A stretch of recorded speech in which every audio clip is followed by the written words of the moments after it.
Hey, what's up, everybody? I'm Eric the Counselor, and today we have our friend Tiffany Lipscomb here to tell us all about estate planning. She's going to give you the game plan on everything you need to know to eliminate your stress as it comes to your finances. Tune in and enjoy today's show. Hey, everybody, I'm Eric the Counselor. And I'm Dez Perry. This is a lifestyle show About improving your mental health. You ready? Let's experience mental health. All right, folks, welcome to today's edition of Experience Mental Health, the podcast. I am your host, Eric Capehart, a.k.a. Eric the Counselor. I just wanted to do something I was different. going to say, no, you Be definitely different. switched it up. Yeah, I mean, different. I'm going to give him the same one. I'm Dez Perry. I don't know what else to give y'all, but You're not as cool as I am. Oh, okay. Today, we, of course, right. we are bringing you like real people telling real stories of how their life is and how they're improving their mental health. Yeah. Today, we got a special guest who is going to be talking to us about how to improve your overall health, especially as it relates to your financial health. Yep. Today, we have Tiffany. She is the the lifestyle. So I am a legacy protection strategist. That's a legacy protection strategist. And so my background is in probate and estate planning and life insurance. And so we're gonna break it all the way down. We're not gonna let anybody not know what any of this stuff means. Mm-hmm. Probate. What else? You said estate planning, probate, and life insurance. So what is estate planning? So we're gonna go right into the teaching. Estate planning. The very basics of estate planning is for you to develop a plan that determines what happens with your assets when you pass away and how they are distributed. House.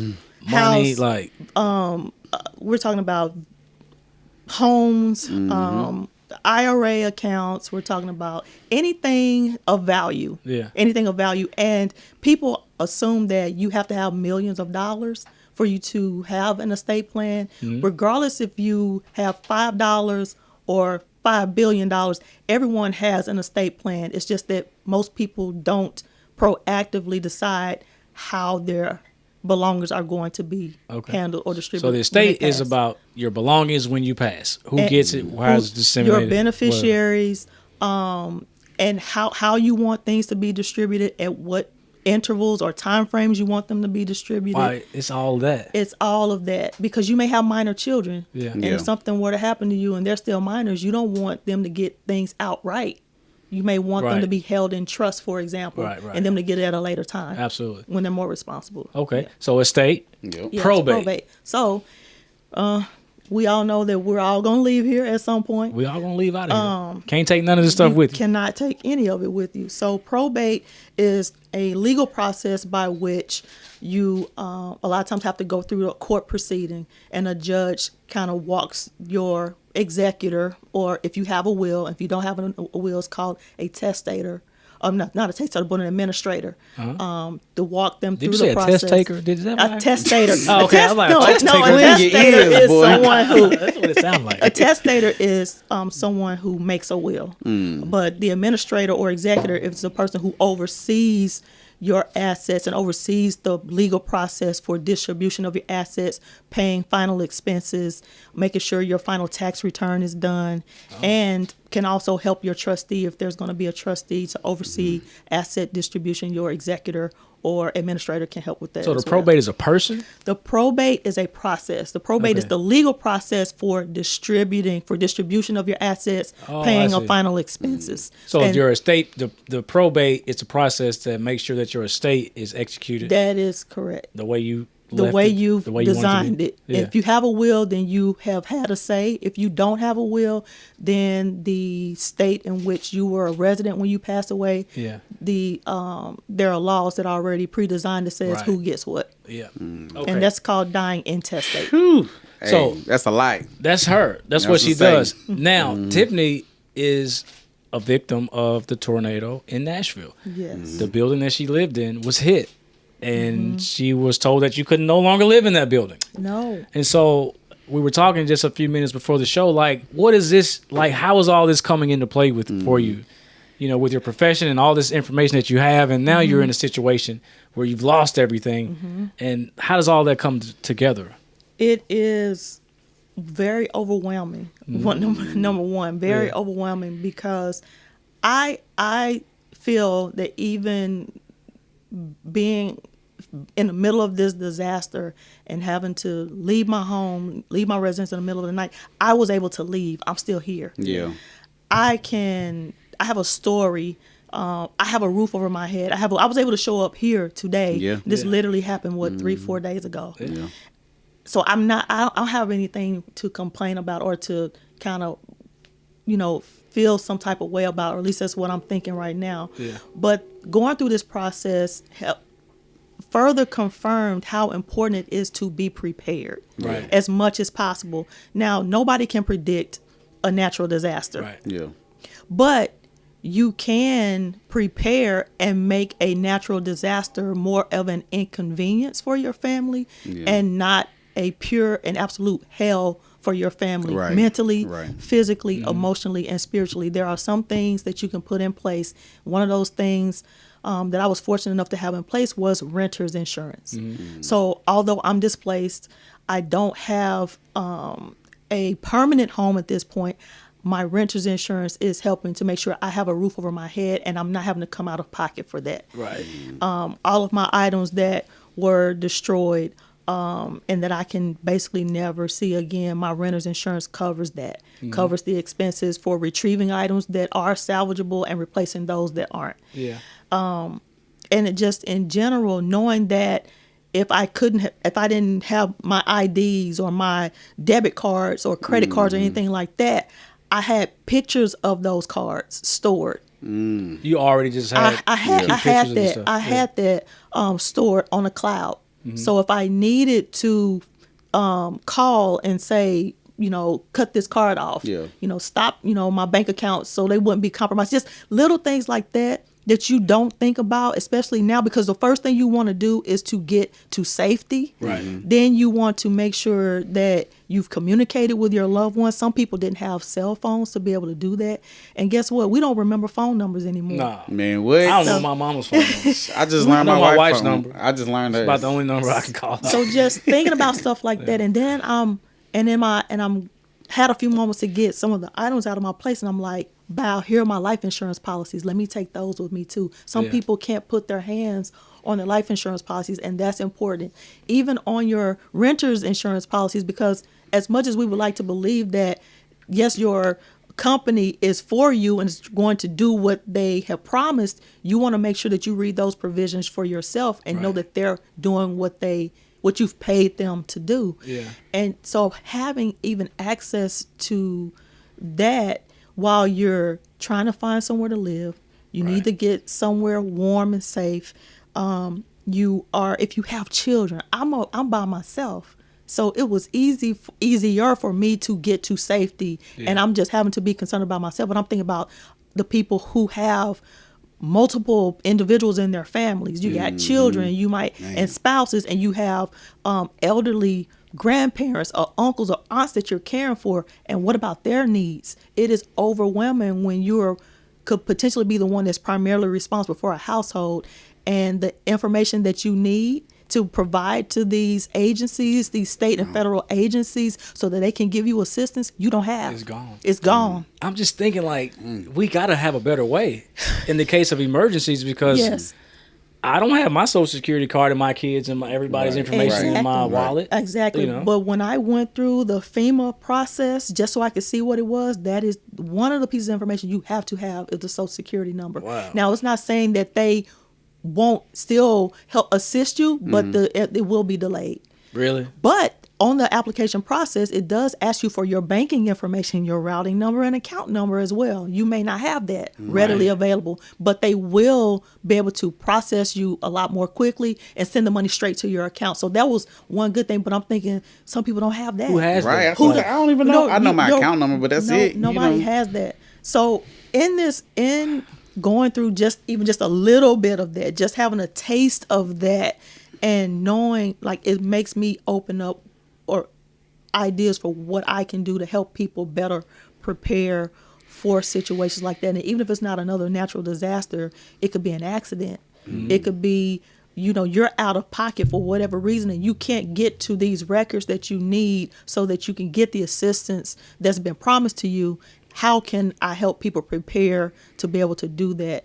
And how can I help even for myself? What do I need to do even a little bit better on my end? Because as a single person, if you guys are married, so, and God forbid something were to happen to you, but at least one of your spouses could say, oh, this is his, his bank account here. This is it. Somebody, who am I going to talk to? Nobody lives with me. Nobody knows where my information is. Right. Nobody has access to it. Right. You got passwords on stuff. Passwords on everything. And that's everybody. You have, everything is password protected. Nobody has a backup. Nobody knows any. It is so barely know your password. You barely know your password. What's that password? The computer tell me my password. Exactly. So time. just thinking, and I was thinking about so many of the other just single individuals who have been have moved into the city for job purposes and been relocated. They don't have any family.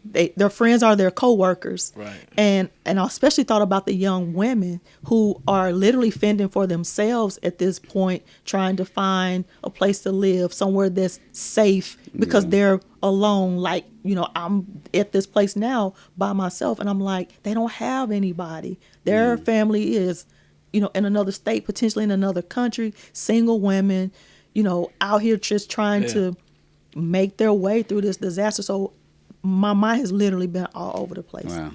Well, let's take it back just a little bit. So how long have you been doing the work that you're doing now? I have been a probate and estate planning paralegal for almost 14 years. I'm primarily here in Tennessee, and I spent about 3 years in California. And so what made you, is there something that made you get into this type of work, or did you see an importance in it, to help others? What was some of your reasons? When I was in paralegal school, we had to take a wills course, and from the time that I understood what wills were designed to do and what the process was as far as probate, when I took the first course, I was hooked. And so I was able to even get into a firm before I even finished my probate, before I finished my paralegal school. This is the only area of law I've ever been in. I've not practiced in anything else.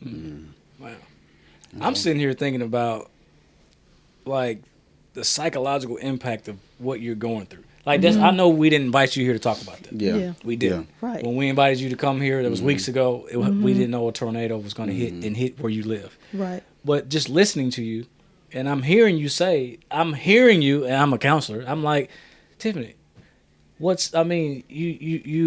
are you dealing with this? How is all of this on you emotionally? You lost your home. You are a single woman out here fending for yourself.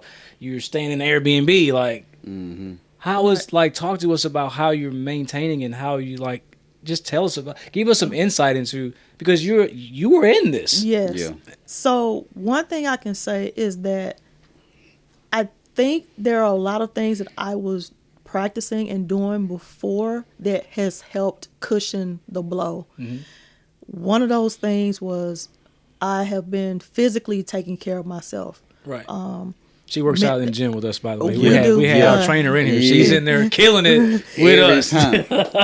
Yes. I have been in therapy for a little over a year now. Already before this disaster happened, I've been watching my diet. I've been, increasing my prayer and my meditation and things like that. And I do have family. I do have friends. I do have a community that is surrounding me, and I have people that care about me.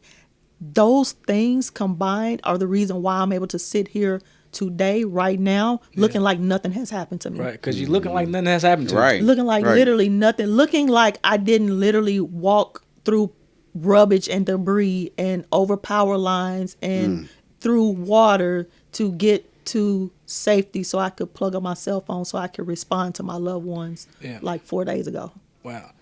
So preparation. Yeah. Preparation is everything. We can never, this disaster has kind of exacerbated a lot of things and brought a lot of things to light. Yeah. But we all have things that happen on micro levels that often take us out, make us withdraw, make us retreat from life. And I am a firm believer that preparation in whatever shape, form, or fashion that you can add it to your life is the key to sustaining yourself when things do happen, because things are going to happen. Absolutely. And you can't retreat and come and back out of life because things are happening to you, because you were put here to do something. That's something you still have to do regardless of what trials and tribulations come your way. You don't know, you can abandon the mission because some hurdles got thrown in your way and in your path. You still got a job to do. You still have people you have to show up for. There are people who are depending on you, and you have to be able to do that no matter what. And the only way to do that and maintain your own sanity is to be in preparation well in advance. And get some coping things in place in advance of those things happening. What's some of the first steps that you can take as far in preparing for the future and stuff like that? Because you list a few things that you do. So what's some of the first few things that you need to? The very basic thing that you should do is to sit down with a piece of paper and list those things that you know that are important that you have not handled. Just put them on a piece of paper. And a lot of people will want to go electronic and put them in a note or something. No, there's something about handwriting, something that makes it a little more real and a little more tangible. And what are we writing again? We're writing down. So if you don't have life insurance, or you haven't reviewed your life insurance policy in years, or you don't even know where your life insurance policy is, just write that down on a piece of paper. If you don't have a will, if you don't know what it means to have a will, if you don't have a trust and you don't know what that means, it's okay. Just write it down, get it out of your head. If you know that you have an elderly parent and you need to look into some resources for them, just write it down, get it out of your head, and keep that paper in your line of sight. And so after that, put it on the refrigerator like you put your grocery list, because this is the thing. There are some protection things and protection methods that you need to have in place so you can continue to go after the things in life and know that if anything interrupts you, it's just going to be an interruption and not a devastation. So insurances protect you. Insurances shield you. Trust shield your assets. Life insurance helps to shield your family. They're going to be grieving, obviously. And they're going to be grieving for a long time. Do you want them to be grieving and also wonder how they're going to keep the roof over their head? How your spouse is going to pay tuition for your kids, or even pay for daycare, or even someone to come in and help them to manage the household while you're gone? These are things that a lot of people have anxiety about even thinking about doing these things. I'm sitting over here thinking in my chair like, a lot of these things I have in place, but not everything. Not and people, they procrastinate on these things, and when they are not in place, they often create the most financially strapped and devastating situations for a family. And they cause you, if you don't have the proper insurances in place, they cause you to have to dip into resources, if you have them, that you would not otherwise have to dip into, depleting family savings. And also, so guess what? For a lot of women, having a savings of some kind is a source of comfort and for us. So if you're depleting one of those lines of defense, then guess what? You've shot the anxiety through the roof for most women who, or at least the women that I know. And then at the same time, they're still having to deal with, a potential loss of income, and forget about, you passing away. What about if you become disabled? Do you have disability insurance? There are a lot of entrepreneurs who don't have disability insurance. If they were unable to either permanently or temporarily not show up. And a lot of people I know are solopreneurs. You're a one-man or one-woman show. What would happen if you can't get out and do what you need to do for your family? What other check is coming in? Do you have the proper disability insurance? And you need short-term disability and long-term disability. And guess what? All disability policies are not created equal. So, but going back to what I was saying before, just make a list And then you contact someone like me who can help you attack those things one at a time. I think the problem or the challenge is going to be people are not going to know what to write on the list. What the list? Because like my life insurance sounds basic. Okay. Yeah. I might think of life insurance, a will, but you just mentioned the disability. I wouldn't have thought about that. Disability especially insurance, for you as an entrepreneur. Exactly. You just described me, and I was like, oh my god, I ain't got that. I ain't get that. And you know what? That's something to consider. And this is not a maybe. I will create a list, and maybe you can print my list or access my list and put that on your refrigerator, and then put a date next to it when you're going to attack that one item, or something like. So I can. There's. Can you do that for our listeners? Yeah, I can definitely do that. For sure. Give us a list, send it to us. We're gonna post that joint. Yes, I can definitely do that. Because I think that's what it is. A lot of people don't know what we just don't know. It's just sincere ignorance to this whole financial estate planning thing. And another thing that comes to my mind is, people don't have powers of attorney in place. So there's a power of attorney for financial matters, which means that in the event you cannot make financial decisions for yourself, who legally has access to be able to step into your shoes and write your checks or go pay bills or pull cash out of your account to help you with some things if you're disabled or if you're in a car accident. And a lot of people think that when they're married that their spouse can legally do that. Well, if your spouse is not a signer on your bank account or not a joint owner of the account, your spouse cannot do that. Wow.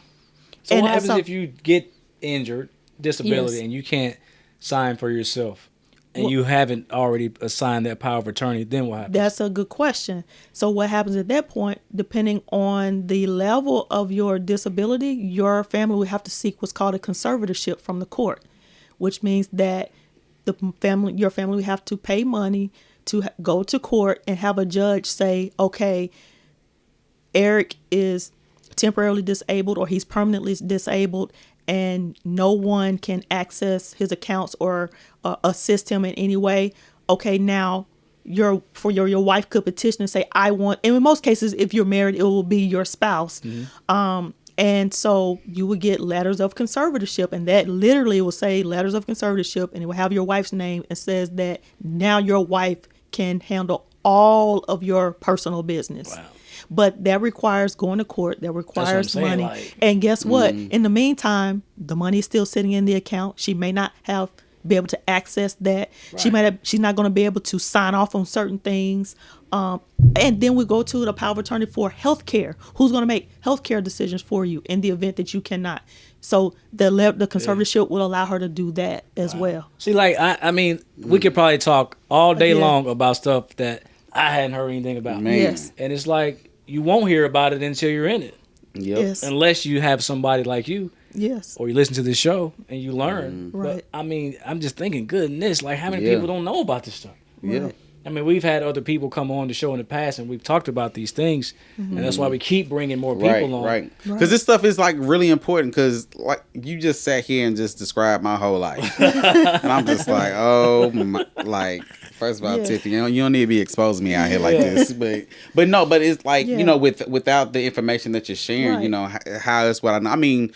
And it's like, it's really not an excuse, really, because now I'm starting to think about my own personal issues and stuff like that, because we have the internet, we have Google, we can research this stuff ourselves. Right. But a lot of people don't take the time to do that. For instance, solo entrepreneur. Solopreneur, yes. It's tax time. Yes, it is. And I'm learning a lot about taxes and things that I need to be, researching and doing myself. And it's like stuff that I never took the time out to actually, Right. It's like no one tells you that when you get into entrepreneurship. Yeah. You learn. That's like the most important thing. Yeah. That's like the most important, like them taxes. Like, because if you don't do it, they going to get you. Yes. You're going to get a tax bill solopreneurs, and I have a special place in my heart for solopreneurs because I too am in the same space with my life insurance business.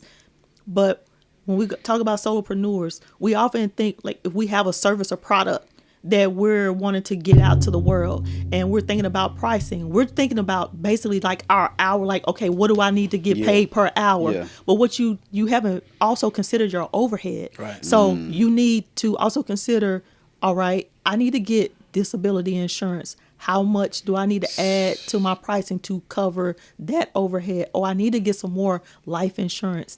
So your product or service that you're selling, you got to consider, markup, for lack of a better term, to cover that, because that's part of you running your business, and also having the proper insurance to protect your business, liability insurance. Do you need an umbrella policy?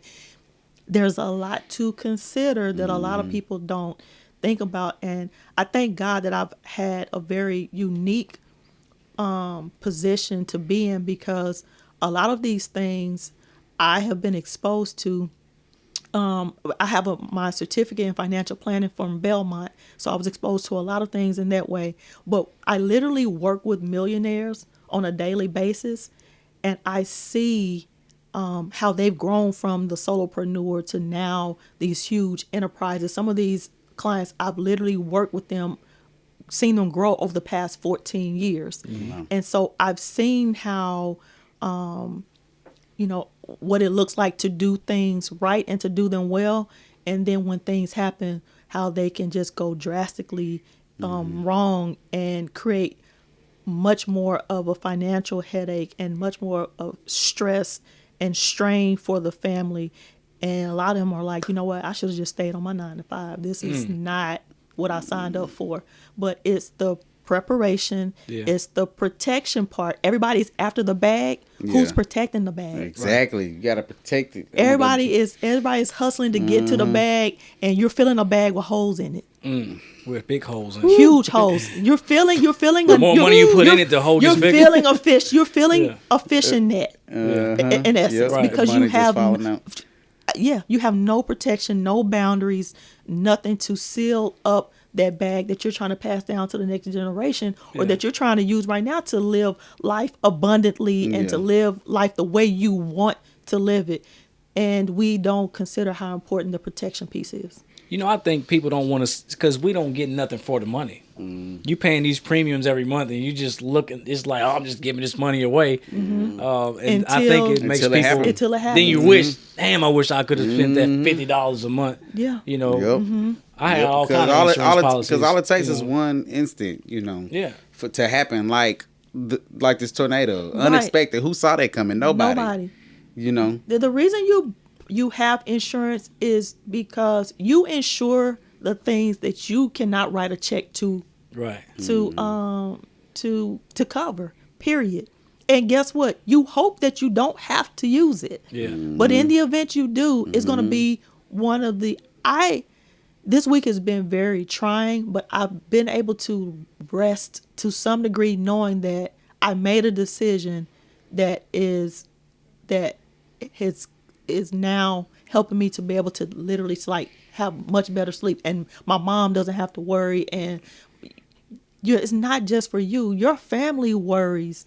So when you don't protect yourself, you're in essence saying, I'm okay with other people worrying about me.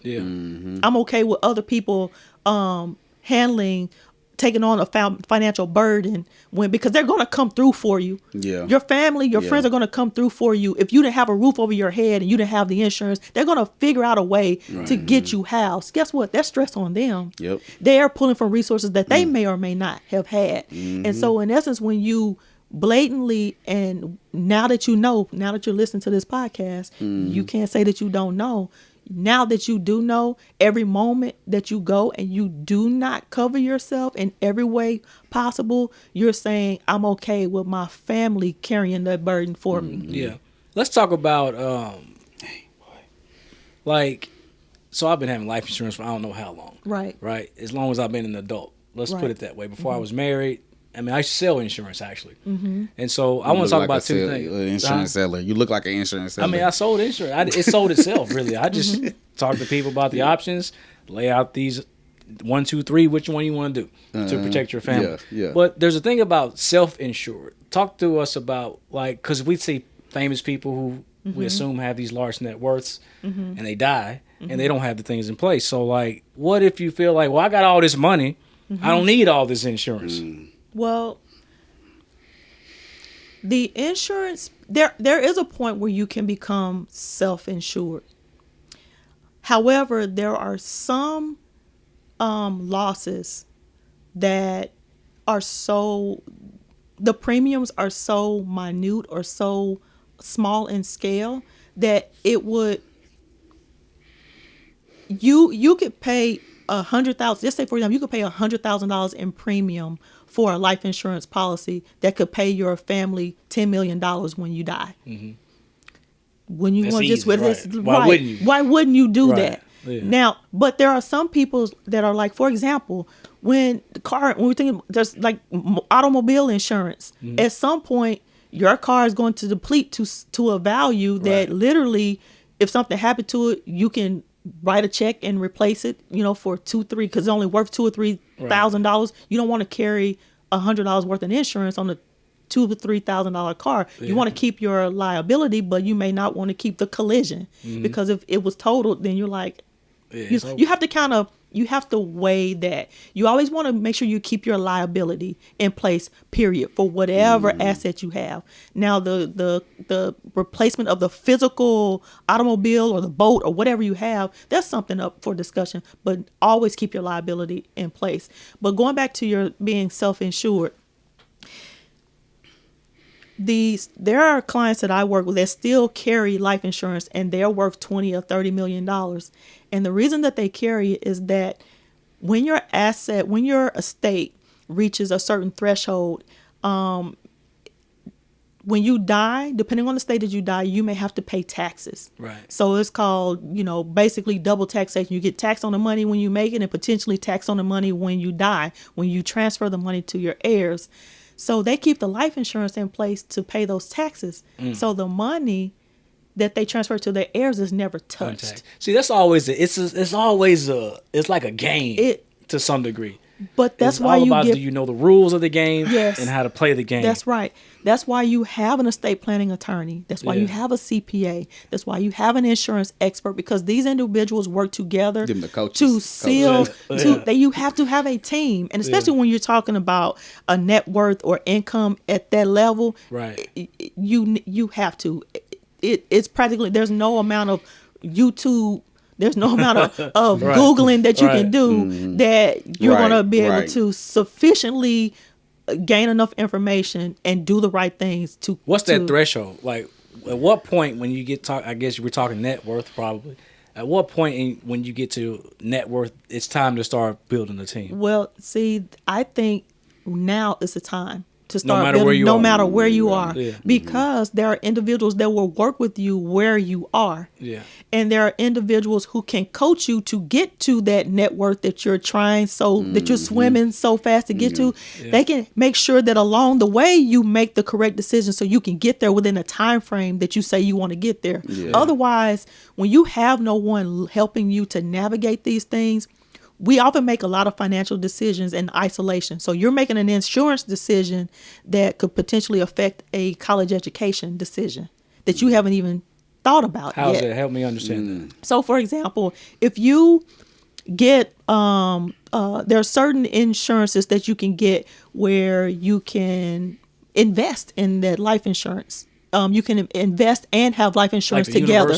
I got a couple of them where I can borrow money from it. Exactly. Yeah. So now I have my personal biases when it comes to certain life insurance policies, but that's probably another show. But the point I'm trying to make is that there are insurance policies where you can invest and also have life insurance together. Yeah. Well, don't say nothing bad to me. I got like 3 of these policies. No, what I'm saying is, I'm gonna give you a real world example. I have a friend in California who went to a life insurance agent, and she was going to get a whole life. She was going to get a whole life policy. Well, she was going to get $500,000 for her face value. So when she died, her daughter was going to get $500,000. So she had to undergo a health exam. Right. That's another thing. She had to go on a health review where they discovered that there were some issues with her kidneys that she did not know about. But the reason why she was getting this life insurance policy was because she wanted to fund her daughter's education. Right. Well, guess what? You can also fund your daughter's education with a 529. She had no idea what that was. Exactly. So you can have your life insurance separate from your investments, which is what I think is best for most people because of, I'll just keep it like that. I think that's to separate your investment from your life insurance for most individuals. I have term, yes, and I have these. I think it's called Universal Index your something. IUL, Index Universal to Life. me, I chose the IUL versus the 529 because, I mean, maybe my kids don't go to college, or they don't want to go to college for some reason. But if they wanted to, we have this money that I've invested and it's grown. You know, the interest rate, and I can pull it out, buy a car, pay for college, whatever I want to do with it. Right. But the money that you pull out is going to be a loan against the policy that you have to pay back. Right. It's like, so the way I understand it is the interest that I've accumulated, it's a loan against that money, not the face value. You don't ever touch your face value. Right. It's the accumulation of interest on the money. And it's like I'm paying myself back. Right.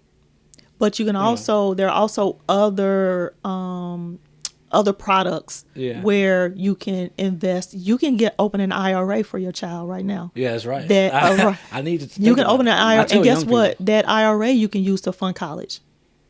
I just found out that the money you put into an IRA, you can borrow it. Don't see. So there are different IRAs. There's a traditional IRA, and then there's a Roth IRA. Yeah. So a Roth IRA is the golden child of the two, and the reason is because you pay the taxes on the money up front, so the money goes into this tax free. Right. And so when you withdraw the money at retirement age, it comes out tax free. Yeah. So you've had this tax free growth for decades. Yeah. But another cool thing about the Roth IRA is that after 5 years, you can pull out the interest. Oh, the interest. The interest on that That's Roth IRA. More than you put in. Probably more than you. You can pull out the interest for any reason, for any time. Yeah. And so you don't have to be 59 and a half and avoid the penalty, because with these accounts, these individual retirement accounts, you're technically not supposed to touch them until you're, at least for now, the code says 59 and a half. Yeah. But with that Roth IRA, once you put the five years have passed, you can go in and pull the interest from that investment out for any reason with no penalty. It's tax free. Do you have to pay it back? No, it's not a loan. It is not a loan. No. What? It is not a loan. See, I've had this IRA for a long time also. Not a loan. And I just found out talking to Jared Strickland like 2 weeks ago. Yes. So you talk to to a professional. Right. So guess what? Now, just imagine, as much as the laws change, as much as we're talking about business taxes, we're talking about employment taxes, we're talking about all of these things that are constantly moving and shaking. And guess what? Your situation is different from the next person's situation. Absolutely. And so your goals for your family are also individual for your family. So you need people on your team who understand ultimately what it is you're wanting to do financially for your family, and not what CNN says, and not what, Yahoo Finance says you should be doing, because all the decisions that you make need to be working together. And the number one thing I think people do is make financial decisions in isolation. So you're making an insurance decision over here, and then you're making an investment decision over here. Oh, you said you need to get a will when you probably need to get a trust. But if you had these individuals talking to each other and started out day one doing that, then you create a much smoother process and groundwork for your success, your financial success. And you do not have to be a millionaire. You don't have to be a thousandaire. Mm-hmm. There are individuals who will work with you. You can create your dream team right now where you are and move forward, because there are people who will work with you right now. Who needs to be on the dream team? Dream team. Like, my opinion, yes. CPA. A CPA, a certified public accountant. Certified public accountant.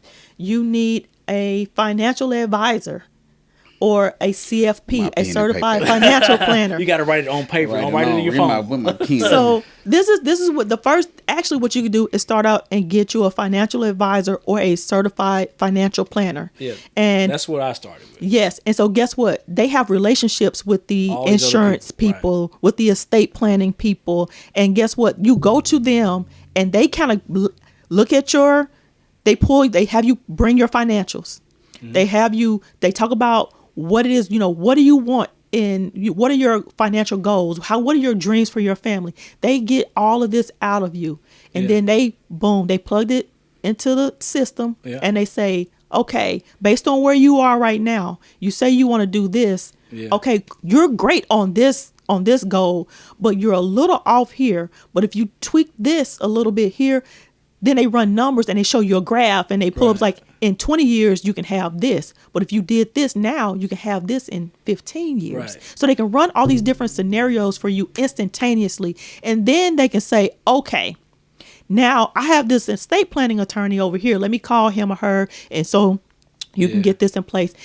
They will pull all of these other experts in for you, but they literally develop your plan and then they pull in all the key players. So that's a certified financial planner. A certified financial planner. You can start with a certified financial planner. Yes, and he or she. And then it doesn't cost to. And like I've never paid the CFP like out of pocket. So I haven't. There are two ways that they get paid. I think people should know that because I know people are thinking like, damn, I got to hire somebody. Right, yeah. How much is it? So explain. Yeah. So there are two ways that most financial advisors or certified financial planners get paid. Most financial advisors get paid for having assets under management, which means that if you have an IRA or a retirement account at your job and you allow them to pull that money, transfer that money to where they're managing it for you, they will get a percentage or a fee for managing the money for you. Right. Then there are some certified financial planners, and most financial planners do not have assets under management, which means they don't collect a fee from managing any IRA accounts or brokerage accounts or mutual fund accounts for you. But what they often do is they say, look, let's come in and talk to me. I'm going to develop a plan. I'm going to hand you that plan. And then you can go out and find the people that you need, or you can work with me, but they do charge what's called a flat fee. So it may be $500, $600, $1,000. It just depends on your situation. Out of pocket. Really? But this individual will have all of this knowledge, all of this education, and they will relieve you from having to execute this plan. Right. They will have all the key players, and you a lot of times just come in and sign off on stuff. Yeah. Because it's one thing to have a sheet of paper and say, here, go do all of this. Exactly. And you're like, well, hell. Right. Yes. Where do I start? After 2 days, you probably like going to lose the list and not be as motivated. But some people want that. Some people just want to know what to do, and they just want to be able to do it. They don't know what to do. So some people want this. They literally will hand you like a 5, 10, 15, 20-page plan, depending on your situation. Say, follow this, you're golden. And you can get that at no cost. And no, that costs you. Oh, it does cost you. That does cost you. So the actual getting the plan does cost for some financial planners. Yes. I mean, I've never paid out of pocket. Yeah. Even when we met with Jared recently, we did the whole projection and how much we need to be saving. We brought our assets together, looked at all that. And like I said, and you may not, but guess what? He's building a relationship with you. Right. So he's putting in some work. So when do you get some money? When you get more money and you pay Jared, what I need to do this? Okay, bring this to me. Jared, in this instance, it sounds like he's established a relationship and starting, like I said, where you are and building that relationship. And over time, your net worth is going to increase, and he's eventually going to get probably some fees or something probably at a later time. Right. But he's taking on the front end. He's like, you know what? I'm going to take this family and we're going to get them to this financial goal. So that's what's going on. Yeah. I did a little bit of that. I used to be a contractor with Primerica, and so we did some of that. Right. But it was mostly insurance for me. And then, like you said, you would connect people with other people. Right. And so I think it's just important for people to know, like, this is, you got to do it, because if you constantly worried about money and how you're going to provide for your family and all this, you cannot be in the best mental health. You cannot. You're stressed out about money, you know? And like we even mentioned, you know, just the thought of it, you know, can raise that anxiety about it, where it's just like, oh God, like, what do I, you know, and it keeps people from even starting, you know, because it's like, I don't know what to do. I don't know. Let me just. That's why I keep asking you, what is the simplest way to get started? Like, who's on the team? But because if I'm thinking like, damn, I gotta go get a whole team together, that's a lot. It is. But to know that I can just start with this one person. Yes. And they can help me bring my whole financial picture into clarity. Yes. I think that's a good first step that people need to know. You start with a financial advisor or a certified financial planner, which I plan on becoming. That too. So what are you? So what technically, like, what's your title in this world of all this? So my title in this world that I have given myself is a legacy protection strategist because of my background in estate planning, trust planning, and life insurance. I see. Yes. Are you the only one with that title? Like, does anybody else have that? This is yes. Oh, you need to copyright that. Yes. I mean, it's so much though. It's like when I think about, I'm always thinking about doing the right things because I do have a wife and I do have children, and it's a lot to think about. But it does make me feel good. It does to know that I'm doing the things. I don't have the whole picture together. Right. I don't. I just told you I need to get a will. But I heard you say something about maybe you need a trust instead. I don't know which one I need. Exactly. But I know I got the insurances things going, the college. I have things, and it makes me really have a sense of peace. Right. Of mind. Exactly. As it should. And just like everything else, you have to put together a plan. It's overwhelming when you think about all of these things. The one that you probably know very little about, and two, you just have no idea where to start. It can create a lot of anxiety. But a lot of people have health goals and they wanted to lose weight. And guess what they did? They started walking 5 minutes a day. They started baby steps. This is the same thing. You decide, okay, I'm going to make a phone call to this individual this week. Now, I might not talk to them about anything, but I'm going to make the phone call. Check. And what we have to understand is that also, and my website and all my handles is legacy is a lifestyle. That's what it is. This is not a one-time thing. Legacy is a lifestyle. And so you're going to, even when you make your estate plan, guess what? In 2 to 3 years, you need to go back and review it. Because your life will have changed. Your circumstances will have changed. You will have more money, increased net worth. So there needs to be some tweaking and adjusting. Legacy is a lifestyle just like everything else. It's not created overnight. And so, but it has to be managed over the course of your lifetime. And we can do it. I like what you said about when life changes, you need to update those. Yes. Because I think you posted something recently. Like, how do you think your ex-wife is feeling, when you die and your current wife has to split the... Yes, there was an instance in my firm. We had a young guy, 57 at the time, had gotten divorced. He had 3 boys, gotten divorced, and had been divorced literally almost about 10 years. Wow. And his new wife came in wanting us to help her to probate. I think he had a heart attack or something like that. And we started going through all the paperwork. Well, we got to one of his life insurance policies, and his ex-wife's name was still primary beneficiary. He had been divorced over 10 years at this time. And the insurance company had to abide by the contract. Now, she could have gone after ex-wife, but there was really nothing she could have done. That ex-wife got like $5 million. Maybe he wanted it that way. Maybe he did. I don't know. But the point is, you need to make sure it's current. The point is, you need to check all of that. Your retirement accounts, check your beneficiaries on your. Anytime you have a life change, check your beneficiaries. And guess what? People don't even know that you can add a beneficiary to your checking accounts. You can do that. You can do that now. And because I didn't know that. No. You can add a beneficiary to your checking account, and that keeps it out of quote unquote probate. Because when you pass away, anything that is in your name alone is what's called a probatable asset. And so you have to go through a court proceeding and all of these other things that cost money. You have to get an attorney, but you can actually practically keep your estate out of probate, and there are ways to do that. So, and that's man. See, these types of shows, just like, I swear, they can go on and see, on. I'm just sitting back and just like, what? I'm like, and see, the two of y'all new in your marriage, and so a lot of this stuff you hadn't thought about. No, at all. Like at all. But I mean, I will say, I'm pretty sure she's thought a lot about it because she's already. She's showing me so much. Yeah, Jackie and is definitely hey, the one that got the shit together. Okay, thank you. At least Thank you tell me that. You tell me. I do that. You tell me all the time. Okay, I'm just repeating what I'm told. Ain't no need to repeat. Ain't no need to repeat. I reflect.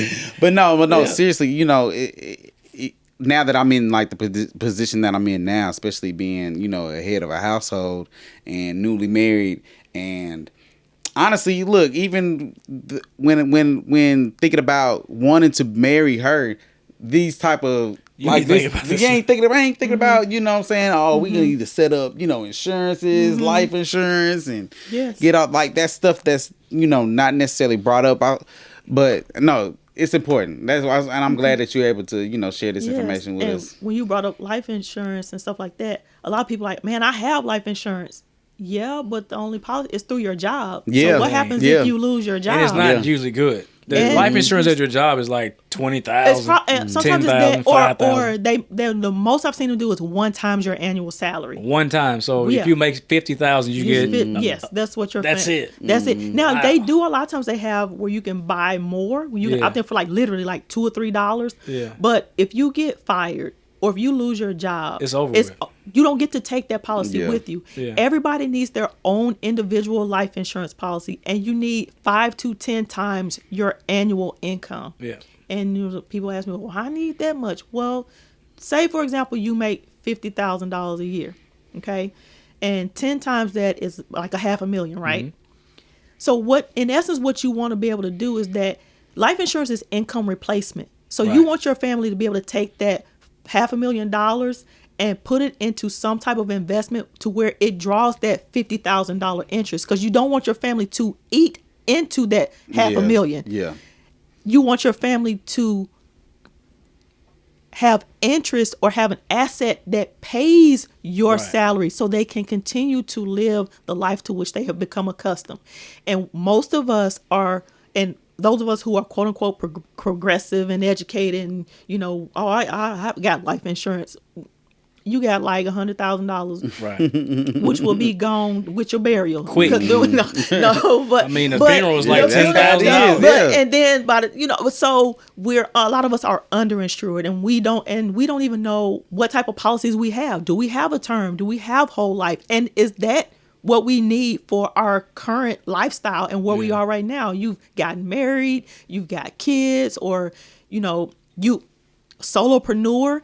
Some of us have employees. Some of us have business expenses that we don't want to burden somebody with. So as a solopreneur, you even need to think about that. If I need my business to be wound up and shut down, is there $20,000 or $30,000 to do that? Because somebody got to pay the taxes if something were to happen to you, and someone has to be able to, maybe hire somebody. Maybe someone can take over your business. Have you thought about selling it? Is it at a place where that can be an option or a consideration? And also understand that even with life insurance, the one thing that you also need to check, make sure your life insurance has what's called living benefits. Right. So people think about life insurance about, my family gonna get it, what good is it gonna do me?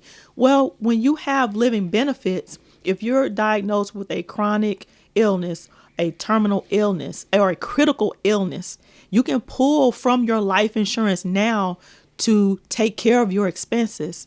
So a lot of life insurance policy will allow you to pull 30, 35, 40% of your face value. So if you have a $100,000 policy, for example, you may be able to pull out $40,000 to pay bills if you can't work, to take that trip if you're terminal, that last trip you thought you were going to be able to get to that you're just going to have to take a little early. You can, spend time with your family and have that money that you didn't have to pull out of a retirement account if you had it, or that your family didn't have to hustle up and figure out how they're going to pay for your cancer medication or something like that. Like, living benefits attached to your life insurance policy is a must. If you do not have living benefits, you need to get a different policy. You need to get it. Period. Man, well, Tiffany, look, hey, thank you so much for gotta coming go home out with some here. You know what I'm saying? Oh, look, I'm just gonna hit you up. So Yeah. let the listeners and viewers know how they can get in contact with you if they want to know more about. Follow me on Instagram at Legacy is a Lifestyle. Facebook Legacy is a a lifestyle. lifestyle.com. All one word, All no one word. underscores, Legacy is a periods. lifestyle.com. Because he got numbers and all kinds of stuff in his stuff. It ain't easy to remember. Is it? But Legacy is a lifestyle is easy. Legacy is a lifestyle.com. Primetime.Dante/V. It's 03. All right. Okay. Legacy is a lifestyle. On Instagram, Facebook, and it's also my website, legacyisalifestyle.com. Do you answer questions that people might I ask? do answer questions. You can set up a consultation. We can talk. We can chat. We can figure some things out. Do people for have you. to be in Tennessee to work with you, perhaps? For my life insurance, I'm licensed in Tennessee and Georgia, so I can only write life insurance policies in those two states. But as far as directing you and answering questions, I can generally point you in the right direction. Yeah. I hope some people contact you. I really do. Yeah, definitely. I mean, of course, I want to help you, business wise. But I just hope that people contact you because we need this stuff. Yeah. You see our counterparts are taking advantage, and I mean white counterparts are taking it, like have a history of taking advantage of these types of things. Yes. And we're behind, and it's time to catch up. It's funny you should even mention that because, like I said, I've been in this business for 14 years, probate and estate planning, trust administration, all of that. And in Tennessee and California, I've seen one African-American family that I've helped. And a total of 5. 14 years? In 14 years, one. Well, technically 2. One came in for estate planning. Then there was a prominent African-American that passed away, and I probated his estate. And then the other 3 families were of color, but they were not African-American. And so that makes a total of 5 in 14 years. Yeah. So we got to get it together. Folks. Oh yeah, for sure. It's not our fault. It's not like let's. Yeah. Because like I said, talk black people. This wasn't information that I was grown up with. Nobody even brought up the idea. Guess what? Your parents probably weren't either. You know what I'm saying? So It's it likely. just gets passed on. You know what I'm saying? But conversations like this help you, bring back and realize, okay, these are the important. But we got to things do that I need something about it. Like we could talk about this all day. Yeah. But people have to do these things. Yeah. Because I hate to see GoFundMe's for trying to bury people. Man. In fact, I'll just say this: I don't give money to that. Can we do GoFundMes for the premiums? For the premiums. Yes, can we do GoFundMe? No, why not? seriously. You need to do a Can we do GoFundMe it? for your own premium. I posted the other day, can the family set up an account where nobody's life insurance policy should lapse due to lack of employment or the inability to pay? Every family should have an account that everybody is responsible for putting $5, $10, $15 in a month. So when family members lose jobs or become disabled or are otherwise, just for lack of a better term, just ignorant and just don't want to pay their life insurance, we're sending a check in anyway. Because guess what? When something happens to them, it's going to fall on us. Right. It's going to fall on us anyway. Every family needs a life insurance account, and everybody, look, $5, $10, no legacies left behind, no life insurance lapse. Well, that's a good period. idea. I like that. No, I like that I have too. a hard time giving to the GoFundMe's. I'm like, you've been living all this time and you making money. A life insurance policy for a single man, 20 years old, you can get a good policy for $40 a month. You don't even have to pay that much. 50, I like, just insured a single mom, 3 kids, $350,000. She's paying $60 a month. Yeah, that ain't bad. No. Hold up. She getting that much coverage for 4 people? No, I'm paying too much. Yeah. No, I'm not paying. I have a term that's $100. It's $450 for my wife and myself, and like $10 for both of my kids. That's a term policy, right? And it's only $100. Yes. I mean, I don't want to say only, right. But that's $100. I was looking through my paperwork. I think I got a policy when I was 24, and it's $250,000, and I think I paid $24 a month. It's pretty low. Yeah. My first policy was, I don't even remember. It was low. Exactly. Yeah. It was pretty low. Yes. And it make you feel good when you. Yeah, that you got it. And then you think, dang, I'm worth more dead than I am alive. That is, yes. Don't tell everybody. Don't tell nobody that. But no, Tiffany, we really appreciate you coming. No, thank you. We need to have these conversations more. Yeah. We need to even get to a point to where we might do it. We need to have people.